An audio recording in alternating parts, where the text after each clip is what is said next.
Mr. Speaker, for so many, this past year must have felt like a cruel eternity. The torment, which I spoke to friends and families of prior to the event last night, not knowing the fate of a loved one who's been taken hostage, or indeed having the terrible truth confirmed. October 7 will always be a day of pain.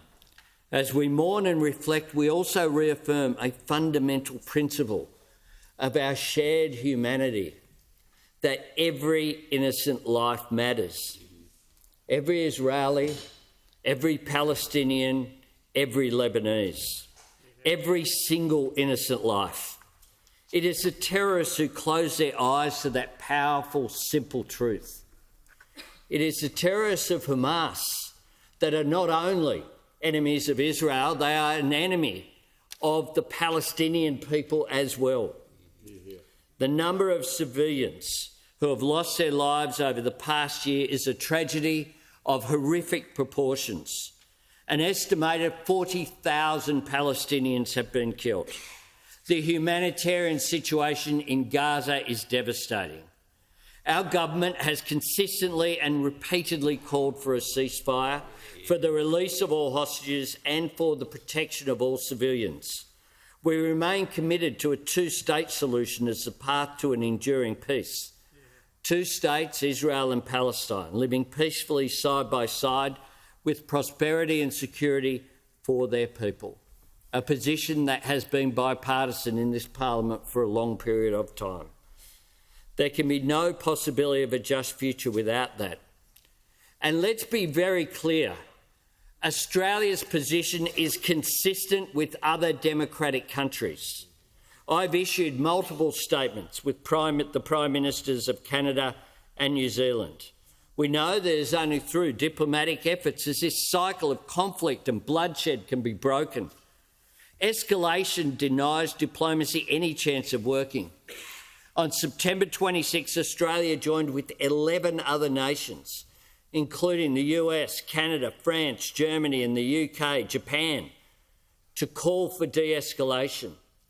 We agree with every word in the G7 statement of this week, and I quote, "A dangerous cycle of attacks and retaliation risks fuelling uncontrollable escalation in the Middle East, which is in no one's interest. Therefore, we call on all regional players to act responsibly and with restraint. We encourage all parties to engage constructively to de-escalate the current tensions. International humanitarian law must be respected.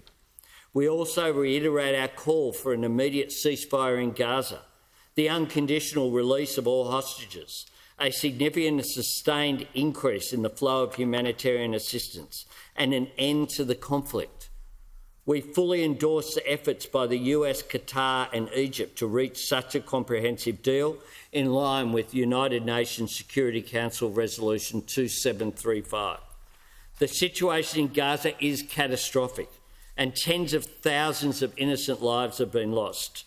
We reiterate the absolute need for the civilian population to be protected and that there must be full, rapid, safe and unhindered humanitarian access as a matter of absolute priority."